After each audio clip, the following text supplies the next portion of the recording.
The Roman Empire, once the most powerful force in the ancient world, ruled over vast territories, stretching from Britain to North Africa and the Middle East. It boasted monumental cities, advanced engineering, and a powerful army that brought peace for centuries.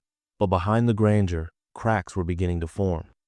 The 3rd century saw political chaos, with over 20 emperors rising and falling in just 50 years. Civil wars tore the empire apart, and local leaders began seizing power for themselves. Economic troubles worsened the situation. Heavy taxes, inflation, and a reliance on slave labor weakened the Roman economy. Meanwhile, the empire's borders were under constant threat. Germanic tribes, Huns, and other groups pushed against Roman defenses. The once mighty Roman legions struggled to hold the line. In 284 AD, Emperor Diocletian tried to restore order. He split the empire into eastern and western halves, hoping to govern more effectively. This division helped in the short term, but it planted seeds for long-term disunity. The Western Empire grew weaker, while the eastern half, later known as Byzantium, thrived. Corruption within the Roman government deepened.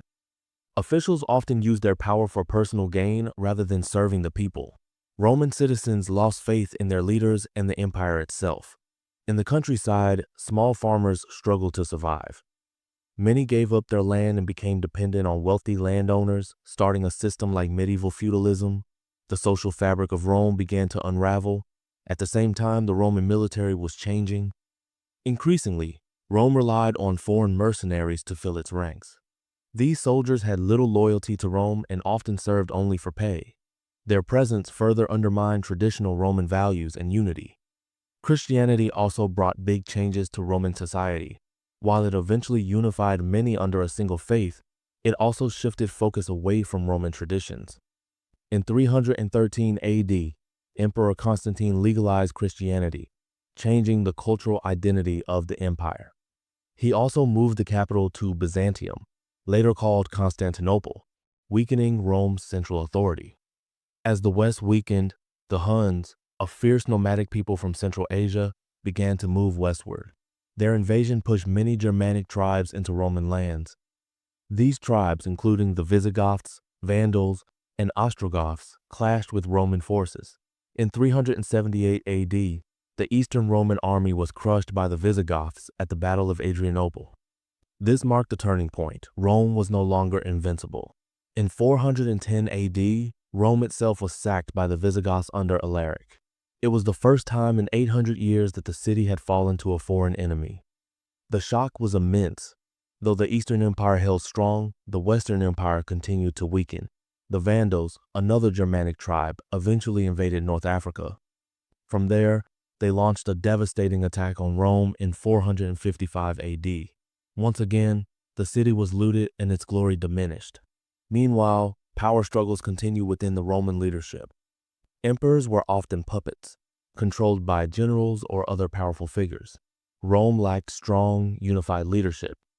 In 476 AD, the last Western Roman emperor, Romulus Augustulus, was overthrown by the Germanic general Odoacer. This event is widely seen as the official end of the Western Roman Empire. The Eastern Roman Empire, or Byzantine Empire, would continue for another 1,000 years. But the fall of the West marked the end of ancient Rome's dominance. Europe entered a period known as the Dark Ages. Without Rome's stability, trade declined and cities shrank. Knowledge and learning were preserved mainly in monasteries. Yet, the Roman legacy did not disappear.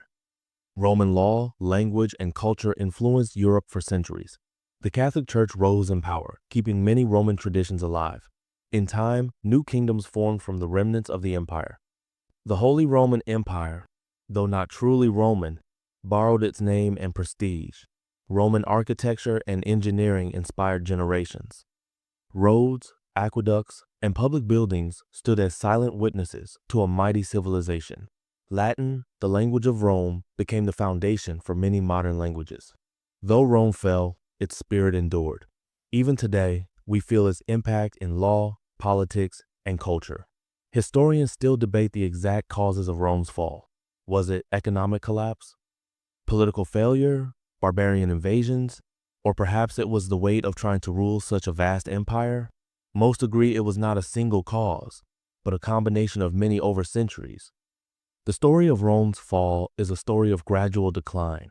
It teaches us that even the greatest powers can fade, that no empire is eternal, but also that ideas and cultures can outlive kingdoms.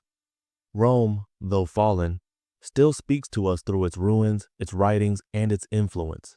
It is a reminder of both human greatness and human fragility. As we look back on Rome's fall, we see echoes in our own world. Questions about leadership, unity, and the strength of institutions remain relevant. The collapse of Rome offers lessons for modern societies about the dangers of complacency, division, and corruption, and the need for resilience, vision, and adaptation. Rome was not just a city or an empire, it was an idea that shaped history and continues to inspire us. From the ashes of the empire, new civilizations rose, carrying pieces of Rome into the future. The fall of the Roman Empire was not just an end, it was a beginning that gave rise to medieval Europe,